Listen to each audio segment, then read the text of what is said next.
भगवान शिव और पार्वती माता की अमर सुहाग देने वाली कहानी। इस कथा को कहने और सुनने वाले को निश्चित तौर पर भोले बाबा की कृपा प्राप्त होती है। तो चलिए शुरू करते हैं। एक ब्राह्मण था, उसकी 5 बेटियां थीं। पांचों शिवजी की पूजा करती, दिया जलाती और 5 दिन तक सुहाग की कहानी सुनती थीं। बड़ी वाली 4 बेटियों का दिया बहुत देर तक जलता रहता था, पर सबसे छोटी और 5वीं बेटी का दिया बहुत जल्दी बुझ जाता था। तब बेटी ने घर आकर अपनी माँ को भी बताया कि माँ, मेरा दीपक सबसे पहले बुझ जाता है। तब माँ बोली, बेटी उसमें घी थोड़ा ज्यादा डाल दिया कर। थोड़े समय बाद उन 5 बेटियों का विवाह हो गया।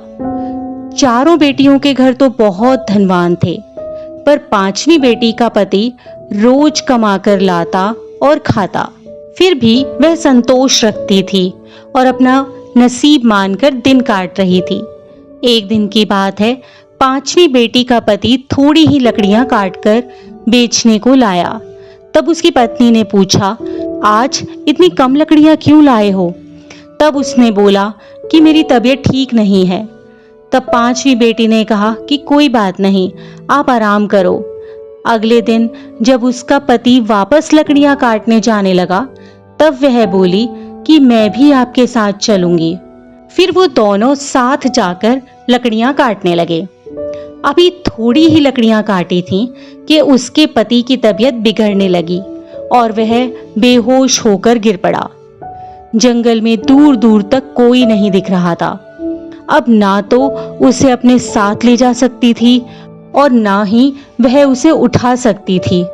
तब उसने अपने पति का सिर अपनी गोद में रख लिया और जोर जोर से रोने लगी और रोते रोते बोली कि हे प्रभु, मैंने ऐसा कौन सा पाप किया है जो मेरा पति उठ ही नहीं रहा है। उसी समय महादेव और पार्वती माता पृथ्वी पर भ्रमण करते हुए आए। शिवजी उसे देखकर पार्वती से बोले, देखो इसके साथ कितना बुरा हुआ है। पार्वती जी बोली, तो आप देख क्या रहे हो, हमें इसकी मदद करनी चाहिए। तब वे दोनों उसके पास गए। उन्होंने उसका हाल चाल पूछा तो 5वीं बेटी ने सारी बात बता दी। सारी बात सुनकर शिवजी बोले कि तुम इसे घर क्यों नहीं ले जाती, यह तो मर चुका है। तब वह बोली, मैं कहीं नहीं जाऊंगी, और जोर जोर से रोने लगी। तब शिवजी को उस पर दया आ गई और बोले कि तू वही है न जिसका दिया सबसे पहले बुझ जाता था? तो वह बोली, हाँ प्रभु, मैं वही हूं। तब शिवजी बोले, तूने दिया तो लगाया, पर कभी भी अमर सुहाग की कथा ध्यान से नहीं सुनी। तब बेटी ने शिवजी के पैर पकड़ लिए और बोली, मेरे पति को जीवित कर दो प्रभु, आप जैसा कहोगे मैं वैसा ही करूंगी। तब शिवजी ने उसके पति पर अमृत के छींटे मारे और उसका पति अंगड़ाई लेता हुआ बैठ गया और बोला कि आज तो मुझे बहुत गहरी नींद आई।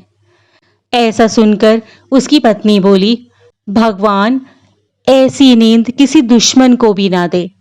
और फिर वो दोनों अपने घर आ गए। घर आने से पहले लड़की ने भगवान शिवजी और मां पार्वती से ही अमर सुहाग की उद्यापन विधि के बारे में पूछा। तो शिवजी बोले, 5 कटोरियां, 5 पूड़े, मौली, सिंदूर, बिंदी, काजल, कोई भी कपड़ा और श्रद्धा अनुसार सुहाग का सामान और रुपए 5 कटोरियों में रखकर मंदिर में चढ़ा आना या फिर ब्राह्मणों को दे देना। एक कटोरे में सभी सुहाग का सामान, कपड़ा जैसे कोई ब्लाउज पीस और रुपए महादेव जी के मंदिर में चढ़ाना और एक स्टील के दीपक में घी और बत्ती लगाकर महादेव के आगे जोत जलाना और बची हुई 4 कटोरियों को अपनी बहन बेटियों, सास, नंद, जेठानी, कोई भी बड़ा हो तो उसे दे देना या फिर कोई ना मिले तो ब्राह्मण को दे देना। इसी विधि से उस 5वीं बेटी ने उद्यापन किया। अब उसकी सारी परेशानियां दूर हो गईं। घर में चारों तरफ ठाट बाट हो गए उन्हें संतान का सुख भी मिला और दोनों सुखपूर्वक अपना जीवन बिताने लगे। हे भोलेनाथ, जैसा आपने इस बेटी को अमर सुहाग दिया, वैसा ही हर सुहागन को देना और उसका सुहाग अमर करना। इसी प्रकार की अन्य व्रत एवं पौराणिक कथा कहानियों के लिए हमारे चैनल को सब्सक्राइब और शेयर करें, ताकि आप भी दूसरों तक इन्हें पहुंचाकर